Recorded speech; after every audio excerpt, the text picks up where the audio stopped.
Yun lang po ang gagawin natin. Depensa tayo. Magandang araw mga ka-aerial defense, may ibabahagi na naman ako sa inyo. Dahil ngayong araw na ito ay may pag-uusapan tayo tungkol sa depensa, surveillance ship ng China pumasok sa Philippine Sea, hukbong sandatahan ng Pilipinas magsasanay para ipagtanggol ang West Philippine Sea. Pero bago tayo magpatuloy, huwag mo muna kalimutan mag-like, share and subscribe.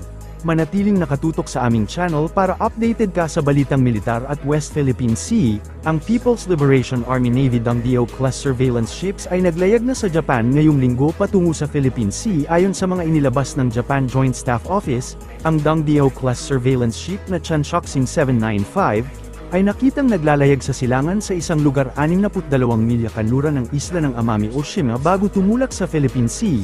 Sinabi ng mga opisyal ng Japan noong Martes, nakasaad sa release na ang Japan Maritime Self-Defense Force Frigate JS Mogami, Fleet Oiler JS Towada kasama ang isang JMSD FP-3C Orion Maritime Patrol Aircraft ng Fleet Air Wing 5th, na nakabase sa Naha Air Base sa Okinawa ay sinundan ang barko ng PLA Navy. Noong Huwebes ay nakita ang PLA Navy Dongdaeo-class surveillance ship na Beijing 791, na naglalayag sa silangan sa isang lugar na 55 milya kanluran ng Amami Oshima bago pumasok sa Philippine Sea. Binigyang diin ni AFP Chief General Romeo Bronner Jr. na tututok sa pagtatanggol sa teritoryong bansa ang isinasagawang joint exercise ng AFP ngayong taon, kabilang sa mga kalahok sa naturang pagsasanay ay mga kinatawan mula sa Philippine Navy, Philippine Air Force, Philippine Army at Special Operations Forces o AFP Joint Exercise. Ayon kay General Bronner, layo ng exercise na ito na maging dalubhasa ang mga sundalo pagdating sa pagdepensa sa teritoryo ng ating bansa. Dagdag pa ng general na maraming aktibidad na saklaw ang naturang pagsasanay na kinabibilangan ng command post exercise, field training exercise, cyber warfare exercise at information warfare exercise. Objective po natin dito sa exercise na ito ay maging dalubhasa yung ating mga sundalo sa territorial defense, no? We have been doing this exercise for 8 iterations already. Kasama po dun sa pag-conduct natin ng defensive operations, yung strategic communications.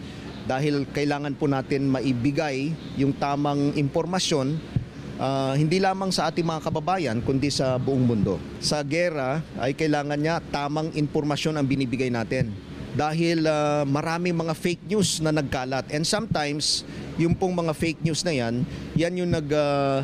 yung nananatili sa isipan ng mga tao.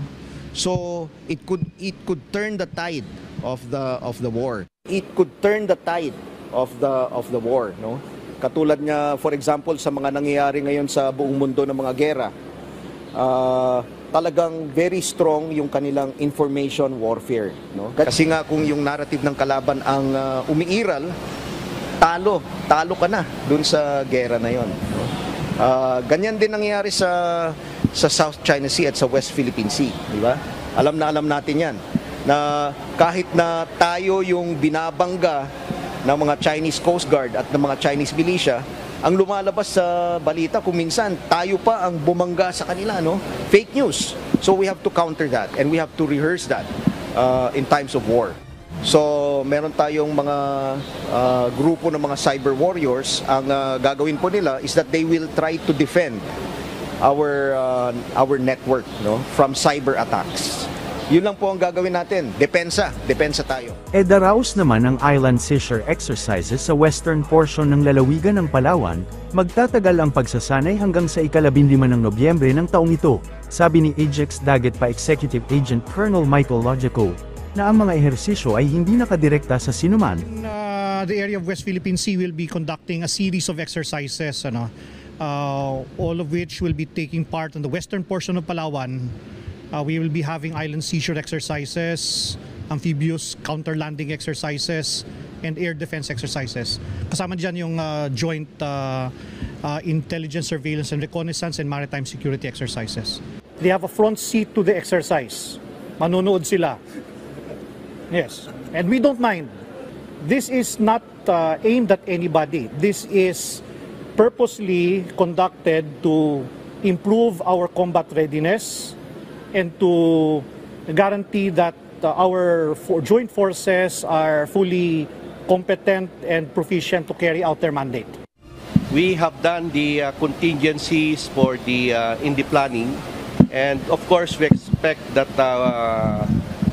our Chinese counterparts will be monitoring us and doing some things maybe, but our planners have planned and prepared for contingencies in the process. Inaangkin din ng China ang halos buong South China Sea, kabilang ang mga bahaging teritoryo ng mga katabing bansa nito, ang mga drill sa Ajax Dagat pa, bukod sa karaniwang field at live fire na pagsasanay, ay magsasama sa unang pagkakataon ng isang information warfighting exercise, habang ang militar ay nananawagan para sa strategic communications and information operations in modern defense operations sa gitna ng umuusbong na digmaan sa buong mundo.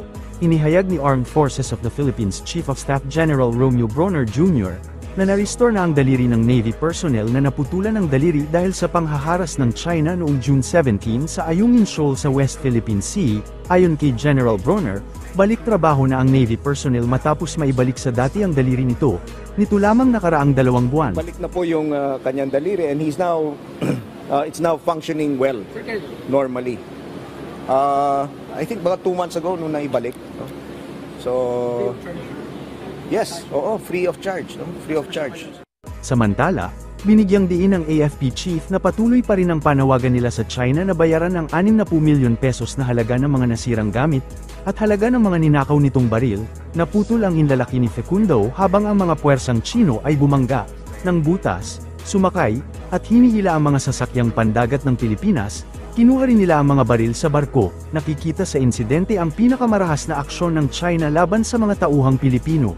Hinaharang ng Beijing ang mga resupply mission sa BRP Sierra Madre, ang grounded vessel na nagsisilbing outpost ng Pilipinas sa Ayungin, isang low tide elevation na nasa loob ng 370 kilometrong exclusive economic zone ng bansa, mga 174 na kilometro lamang mula sa lalawigan ng Palawan. Para sa mas madaming update tungkol sa ating depensa, paki-follow at like muna ng aming page na nasa description na ang link. Huwag mo na rin kalimutan mag-like, share and subscribe. Pindutin mo na rin ang bell para updated kayo sa aking mga bagong video. Maraming salamat po.